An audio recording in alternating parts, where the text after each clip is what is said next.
деген көз алдымнан кетпейді ауасың бейнең. Ұстазым, ақылшы дос, той арманым арын алсын саған осы аяулы әнім.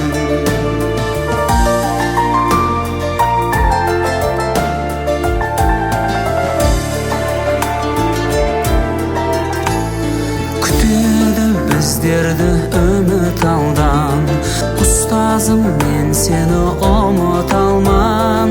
Үйретем деп өмірдің парасатын, ағарды ғой біз үшін қара шашың. Ұстазым,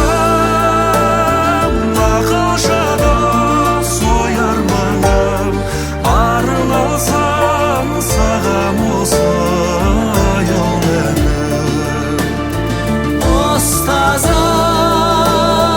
ақылшы дос, ой арманым арын алсын саған осы аяулы әнім.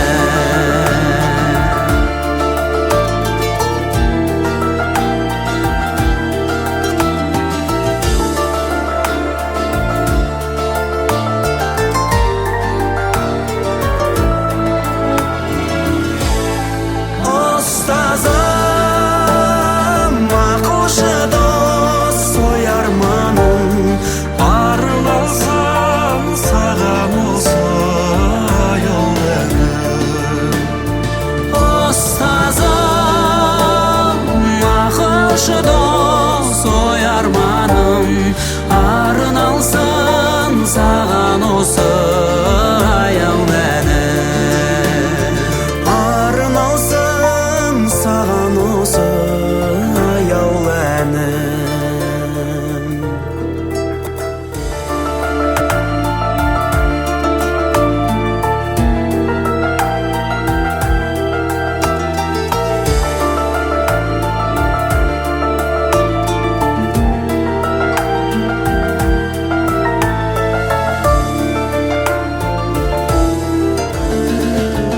Ұстазым, ақылшы дос, ой арманым арын алсам саған осы аяулы әнім. Ұстазым, ақылшы дос, ой арманым арын алсын саған осы аяулы әнім.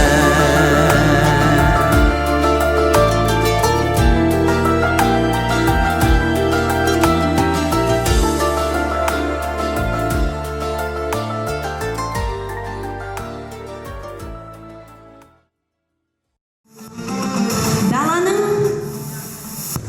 ұстаз рухымен сырласу тақырыбында сахналық қойылыммен қоғамдық гуманитарлық пән бірлестігін ортаға шақырамыз.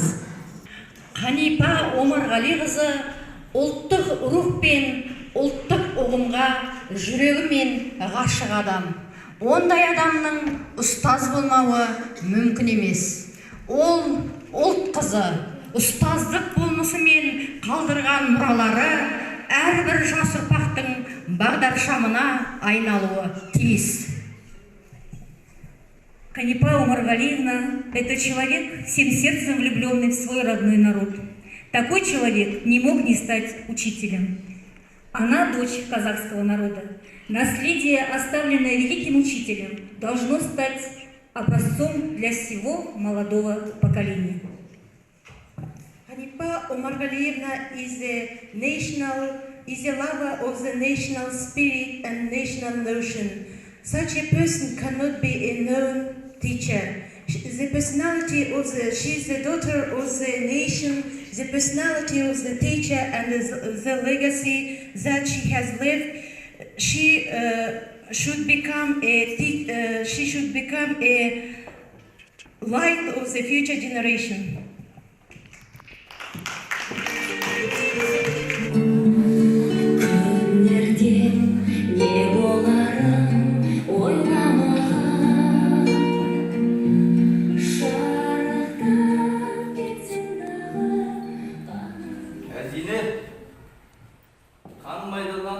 аман оралдым. Балаларымның көрі жарығы шығар, мені ажалдан аман сақтадым. Байлығым да, бақытым да осы құлындарым, балаларым ғой. Қанипаның адам болып жеткен көру арманым еді, оған да жеткен секілдімін. Мынау артынан ерген бауырларына құлы ғой. Осы балаларыма айтар өсиетім бар еді. Қапен шақыршы. Қапен, Қанипа? Я, апатай, қазір. Алам сені әкең шақырып жатыр. Қазір міне апатай кезінде Әкетай, сені шақырдыңыз ба? Деді ғой, әжесінің еркесі кері ғой. Әулеттің үлкені өзіңсің. Бір әкенің қанынан тарап, бір ананың ақсыздың енің өскен. Жалғыз бауырың, жеті сіңдің, сенің байлығың. Менің әкелік берген тағылымым, үлгі өнеген, тәрбиемді жалғастырушы өзің боласың. Сен осыған осы жерге арнайы шақыртып едім. Мынау асқар таудай талабың биік болсын. Баурайында ағып жатқан өзенді көрдің ғой. Күндіз-түні тыным таппай ағанды жатады. Осы өзендей еңбекқор бол. Судың мөлдірлігіндей таза бол.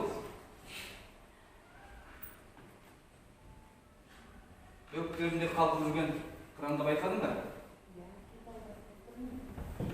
Өмірге келген соң осы қырандай самғай бер. Әділ бол, еңбекқор бол, сыйлы бол. Осы қасиеттер бойыңнан табылатын ұстаз бол. Артыңнан туыстарың, бауырларың, замандастарың, ұрпағың,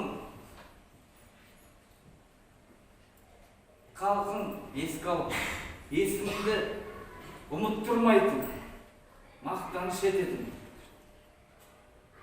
Осы сенің адамдарға жасаған жақсылығың, әділдігің, қамқорлығың болады.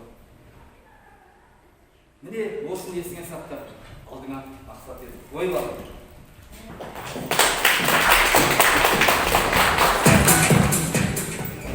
Әкем қолы босаған шағында бар баласын арбаға отырғызып алып, ауыл сыртындағы өзенге апарып демалған. Ай мен жұлдыз жарқыраған ашық түнде неше түрлі қиял ғажайып әңгімелер айтып, бізге әңгімелер айтуды ұнатушы еді. Айдай арылық, шолпандай сұлулық, жұлдыздай биіктік пен нәзіктік сол әке әңгімесінің негізгі арқауы еді. Шіркін, бұл жалғанда әке махаббатынан асқан не бар десеңізші. Я, әке маған ұстаз бол дейді. Енді менің негізгі басты парызым әке аманатын орындау. Әке,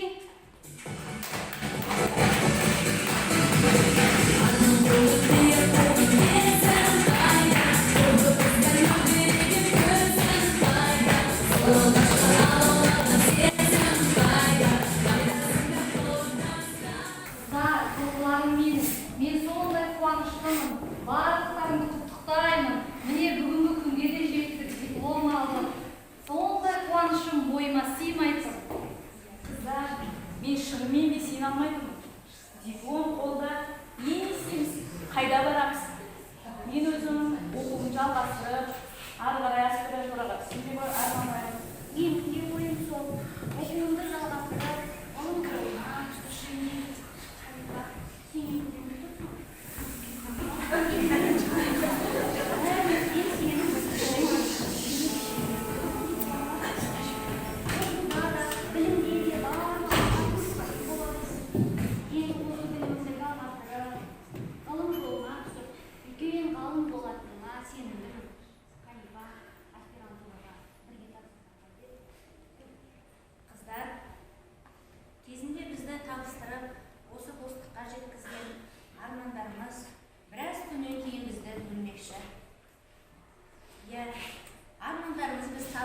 бөледі.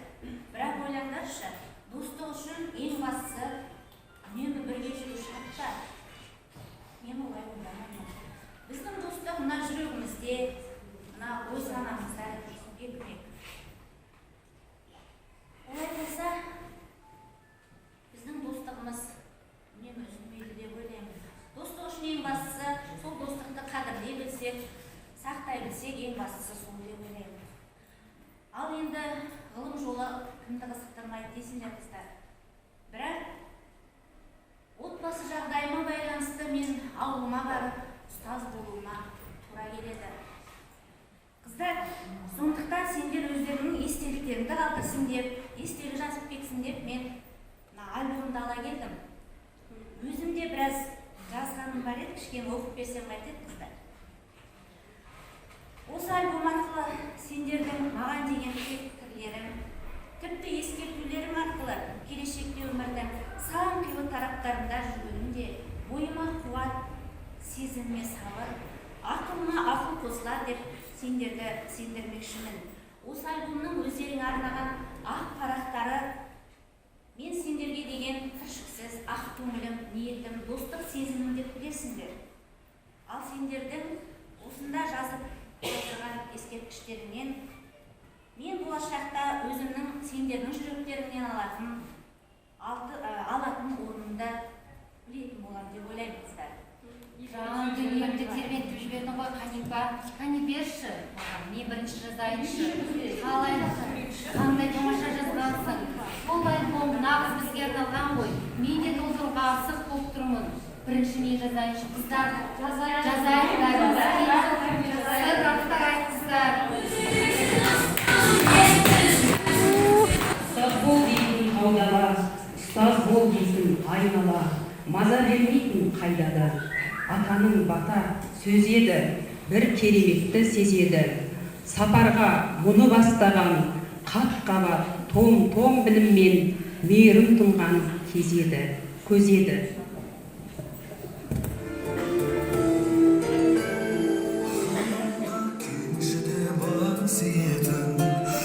Ұстазым бар сенің қасиетің, білім берген, ой берген. Балалар, білесіңдер ме, бізге жаңадан мұғалим әкелді дейді ғой. Иә, өте әдемі. Киім кию талғамы да ерекше екен. Халық театрының мүшесі болыпты, театрда ойнапты. Қай сыныпқа келеді екен? Шіркін, бізге келсе ғой. Иә.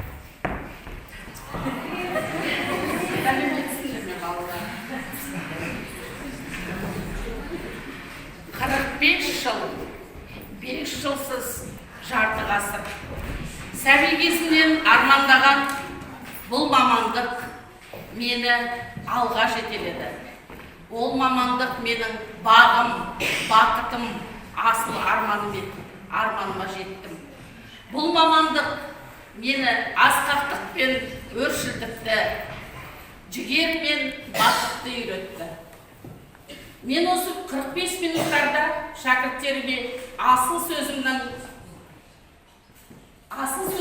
сыр шерттім. Осы 45 минутта ыбырай болып, кел балалар оқылық деп балаларды оқуға шақырдым. Осы 45 минутта хакім абай болып, елімнің болашағын ойладым. Осы 45 минутта қолтығымнан демеген әрине шәкірттерім ақ періштелерім еді. Ең бастысы осы 45 минут мені ұлт ұстазы, халықтың Қанипасы, қазақтың Қанипасы атты сезімдерге бөлеп, атақтарға бөледі.